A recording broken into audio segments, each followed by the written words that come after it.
Hey guys, Keely Reason here, and today I want to talk with you about the four buckets of SEO, the places where you would put your time to help make a difference in showing up in search.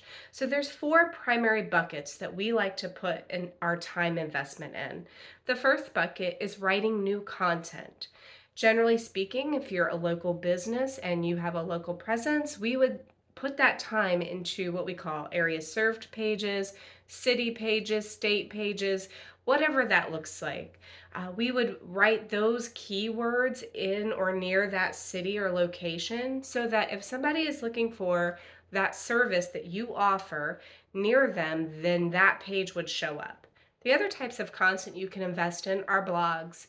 Blogs should definitely be written from an authoritative perspective. This should not be some chat GPT bullcrap that you just tell it to write you a blog.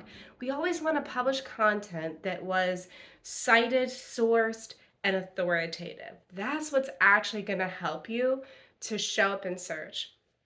Your blogs can be educational, answer questions, things that you commonly get, asked, but also you need to make sure that you're reviewing it and that it comes from a place of authority for you. The second bucket that we put our time into is on-page optimizations. That's anything that's on the website itself. This is existing pages of the website. We are going to add keywords, related keywords, additional content, and then technical SEO type things. This can be page speeds, fixing broken links, um, you know, any kind of errors that we see on the website, broken pages on the website. So there are some technical things that you would do as part of that on page as well. You can also look in Google Search Console to see what pages used to show up for certain terms and figure out what's lost traffic and adding those terms back into your content. Sometimes you lose traffic on pages that were performing well for you because you didn't actually have certain terms listed on that page. So anything that you do on the website, that's on-page optimization. The third bucket is backlinking. Now, we like to put most of our energy into backlinkings in the form of citations. These are like business listings.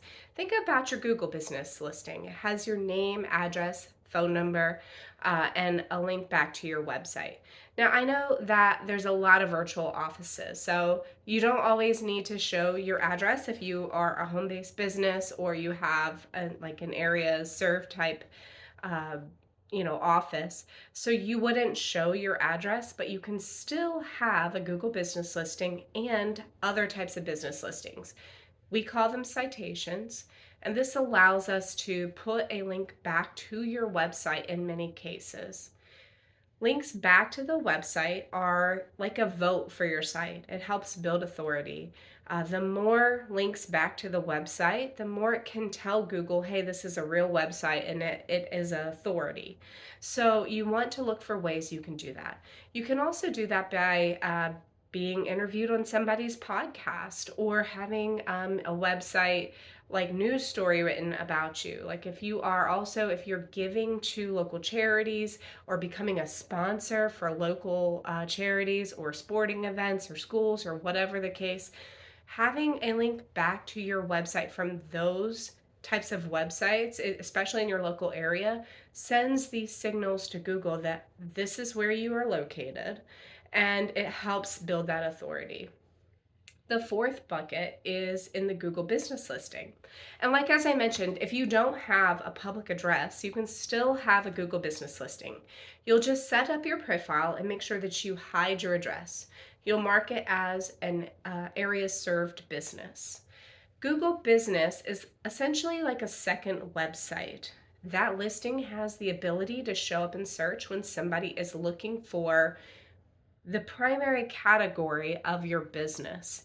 So you probably won't be able to show up for very many granular services, but just the overall category that you put on that listing, those types of things are going to, when people search for you, that will show up. So those are the four primary places that we put our energy for SEO. And Each month, we will spend time in the categories where we think it's going to make the most sense, where we think we'll get the best result. If a website, for example, has very few pages of content, we put a lot of energy in filling out pages by writing more pages for every service, every type of industry, condition, whatever that you work with. And then we start focusing on local page content. If a website has a lot of pages on their, blogs, pages, all that is really done, we're going to spend more time on page optimization of the pages on that site. We would go to each page, figure out, okay, what keywords need to be added, what things need to be done to help it to show up more.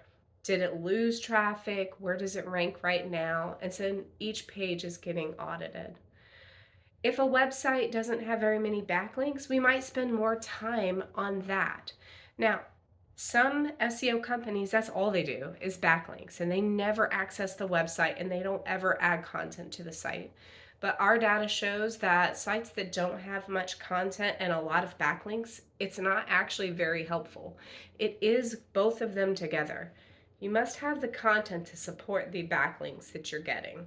So making sure that more content is on your website is kind of one of the key things that will help you see a difference in where you show up organically.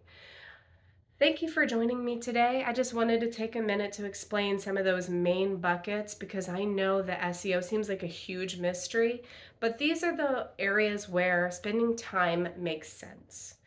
And if you have any questions, please reach out to us. Thanks so much.